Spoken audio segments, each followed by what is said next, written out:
Now, what are some common ways that you see in your practice of kids and teens using social media to cyberbully?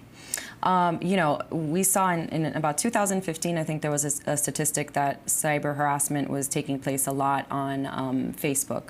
Okay. You know, is what we saw. Now, what we're seeing, obviously, with all of the apps and everything that's happening now with all of the apps, we see that on a lot of these apps like Snapchat, you know, there'll messages, you know, will be sent that are obviously unkind messages, and they'll send them out to, you know, a lot of different people to see, all the friends. Obviously, Facebook is still one that's used, Instagram. A lot of kids now are taking pictures and they're actually able to alter pictures, you know. So Photoshop the photos? They Photoshop photos, you know. So it's a little bit scary as a parent that anybody could just, you know, snap a picture of your child at school, which I've seen a lot also happening, and they'll Photoshop sometimes a kid like he's vaping.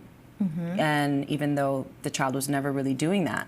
And then they'll send out these images, and you think then of how dangerous that could be if that's out there socially for them, for colleges, and these are things that your child may be never engaged in, but these are, you know, some of the ways that some people find it amusing to Photoshop. Kids don't really, sometimes in those instances, they might not really think that they're doing something that terrible. They think that it's funny, but they're just not aware of the consequences. Wow.